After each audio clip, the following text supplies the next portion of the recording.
You ever notice how your life feels like a loading screen, just buffering, not moving, not broken, just endlessly waiting?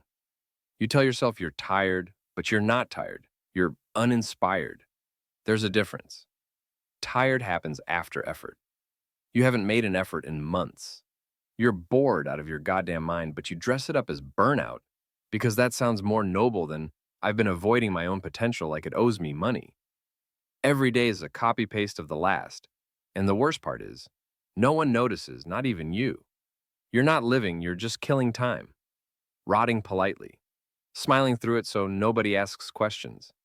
You're scrolling through the highlight reels of people you secretly hate, pretending you're above it all, while quietly wondering why your life doesn't feel like anything. You feel beige. You feel like an ad for depression, but make it aesthetic. And maybe you think this is just what adulthood is, this slow, numbing drift. But it's not. This isn't life. This is the coma before life starts. And I hate to be the one to say it, but you're not stuck because you're cursed or broken or unlucky. You're stuck because you won't leave your comfort zone. And don't roll your eyes. I'm not talking about bungee jumping or moving to Bali. I mean the emotional comfort zone, the identity you've built around being small, safe, agreeable, fine. The one that keeps you from having that hard conversation. The one that whispers, let's just scroll for 5 more minutes, when your soul is screaming to create, to move, to do something. Your dream life is out there, but it will cost you this one. And the question is, are you actually willing to pay for it? Or are you just going to sit there, watching the price go up? Chapter 2. The Mirror. Expose the problem. You ever catch yourself scrolling so long your thumb starts hurting but you keep going anyway? Not because you're enjoying it, but because stopping would mean sitting with your own thoughts for more than 10 seconds, and that's scarier than any horror movie. You ever open 5 tabs, play a YouTube video, check your texts, then forget why you even picked up your phone in the first place? You ever look up and realize 2 hours disappeared and you don't even feel rested? You just feel used? You're not lazy, by the way. That's not what this is. You're not even unmotivated. You're overstimulated and underfulfilled. You've got the whole world in your pocket, and none of it makes you feel alive. Every notification is a sugar rush that ends in existential crash. Every like is a coin in the slot machine of your worth. And you know it. You know it's frying your brain. You can feel it. That buzzing in your head when you try to focus, that's your nervous system begging for mercy. That hollow ache in your chest when you wake up, that's your life trying to get your attention. But it's easier to binge another show than to admit you haven't cried in 6 months. It's easier to scroll past other people's milestones than to ask yourself why you haven't moved in years. You tell yourself you're being patient, but you're just scared. Scared that if you try and fail, the numbness might turn into pain. So you stay in this weird limbo, half asleep, half alive, telling yourself you're figuring it out. But nothing's getting figured out because you're not moving. You're treading water in an ocean of distractions, and the land you want to reach is called clarity. But you're too damn exhausted to swim. And I get it. I do. Numb feels safer than pain. But numb is also where dreams go to die quietly in sweatpants on a Tuesday night. You don't need another self-help book. You need to look in the mirror and admit the truth. You're not lost. You're hiding. Chapter 3. The Shell. You know how lobsters grow? Weird question, I know, but stay with me. A lobster doesn't grow like we do. It doesn't stretch its skin. It doesn't get taller. It wears a hard shell, and that shell doesn't expand. So when the lobster starts growing, its shell starts suffocating it. It gets tight, uncomfortable, painful. And the only way out, the only way is to find a dark, safe place, shed the old shell, and grow a new one. And here's the wild part. That process doesn't happen once. It happens over and over. Growth always means pain, always means exposure.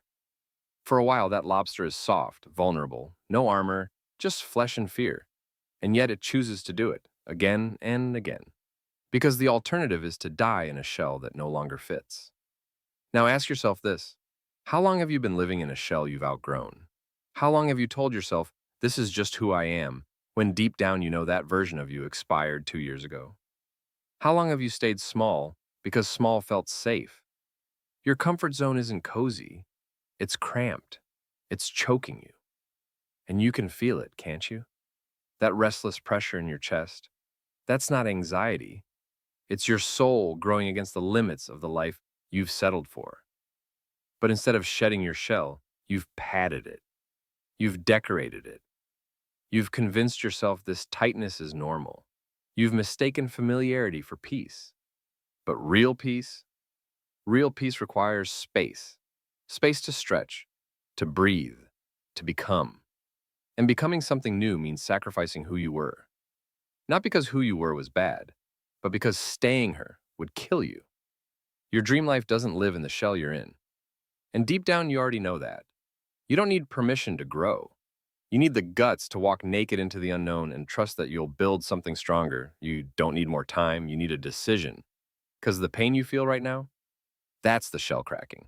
The only question is, are you brave enough to crawl out? Chapter 4, The Executioner, the Brutal Truth. You keep waiting for the right time, the right mood, the right sign from the universe. But here's the truth you don't want to hear. Your comfort zone doesn't care about your dreams. It only cares about survival. Not joy, not growth, just not dying. That's it. It's basic biology. Your brain is hardwired to protect you from risk, not push you into greatness. And comfort? Comfort is the voice in your head that says, we're fine, while quietly pulling the plug on your potential. Comfort doesn't scream, it whispers, it seduces. It hands you the remote, the snacks, the excuses. It says, let's just rest a little longer, when you haven't moved in months. It says, you're doing your best, when deep down you know you've got more to give. Comfort's a liar, and worse, it's a slow killer. It doesn't come at you like a storm. It comes like carbon monoxide, odorless, silent. And before you know it, your fire's out and you didn't even feel it happen. You don't need a dramatic failure to ruin your life. All you need is a long string of easy choices. That's how dreams die. Not with a bang, but with a shrug. And let's be real. You've been living in just for now for way too long. That job you hate, just for now. That relationship you've outgrown, just for now. That half-assed version of yourself you keep pretending is temporary, just for now. But now's all you've got. And that just for now is starting to look permanent. The clock isn't stopping just because you are. Every time you choose comfort, you're building a life around fear. And one day you're going to look back and realize you didn't run out of time, you ran out of nerve. You'll see people living the life you wanted and tell yourself they were lucky. But they weren't lucky. They were just willing to be uncomfortable, willing to look stupid, willing to lose, willing to move. And you? You played it safe. You kept your head down. You blended in. You waited. For what? Permission? A sign? You are the sign. You are the goddamn green light. And if you don't hit the gas now, you'll be stuck at this red forever. No one's coming to save you from your comfort zone. You have to execute it yourself. Chapter 5, The Edge, the Shift. You want to know what's on the other side of your comfort zone? It's not a trophy, it's not applause.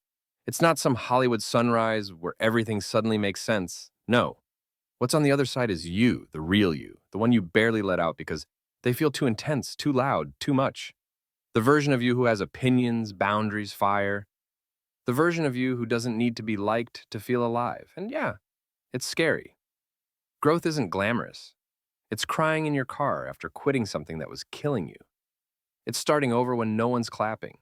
It's looking like a fool on day one and showing up again anyway. It's choosing to be seen when you've made an art form out of being invisible. You're going to lose people. You're going to lose habits. You're going to lose stories you've told yourself for years. And it's going to hurt like hell. But you know what's worse?